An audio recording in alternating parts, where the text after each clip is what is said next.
विवाद गहराता जा रहा है। हमारे साथ सांसद चंद्रशेखर हैं।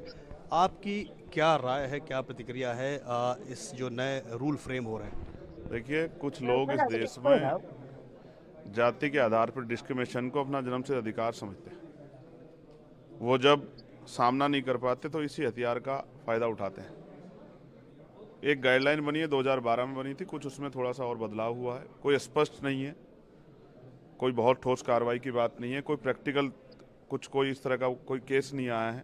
हाँ, अपराध में 118% की वृद्धि एजेंसियों ने नोटिस की है। उसके बाद उन्होंने उसको जो है समिति ने इस रिपोर्ट के बाद ये गाइडलाइन जारी की है।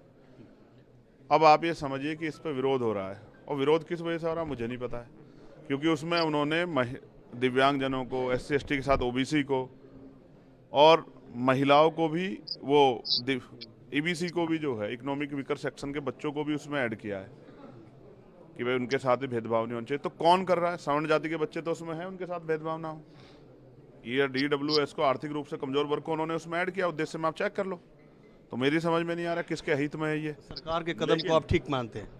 मैं क्या कह रहा हूँ, सरकार कोई खुश होकर लाई? मैं तो इसको ट्रैप मानता हूँ। आप सरकार के बारे में जानना चाहते हैं? 2 अप्रैल 2018 को आंदोलन हुआ, आज भी हजारों बच्चे मुकदमों को झेल रहे हैं।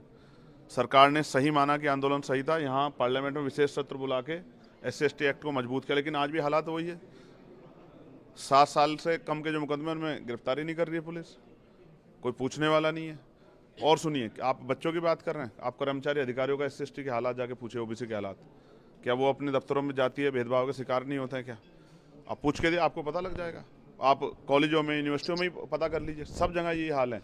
कितने PSUs हैं जिसमें रोस्टर को फॉलो नहीं किया जा रहा, कितने सरकारी डिपार्टमेंट में रोस्टर को फॉलो नहीं किया जा रहा, प्रमोशन नहीं दिया जा रहा है।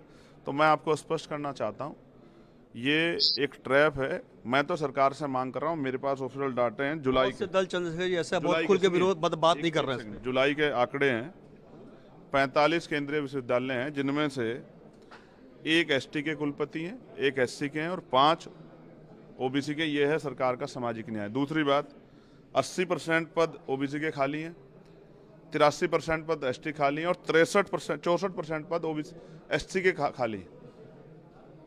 इनको तो भर नहीं रही सरकार, तो कितनी इन वर्गों की हितैषी आप जान लीजिए। ये एक ट्रैप है और कुछ नहीं है। और मुझे लगता है कि जिस तरह से उत्तर प्रदेश की सरकार ने अहंकार में शंकराचार्य जी का अपमान कर दिया है, उस मुद्दे को डाइवर्ट करने के लिए सरकार के लोग इसको हवा दे रहे हैं कि थोड़ा सा आंदोलन हो, उस मुद्दे ध्यान हटे। मैं आपको स्पष्ट करना चाहता हूँ, राज्य सरकार तानाशाही कर रही है, तो केंद्र सरकार को झुक के जो है और अपनी गलती का एहसास कर लेना चाहिए। अच्छा नहीं है, अच्छा नहीं। मेरी लाख असहमति है उनसे, वैचारिक मतभेद हो, लेकिन फिर भी किसी के साथ अन्याय करना अच्छा नहीं।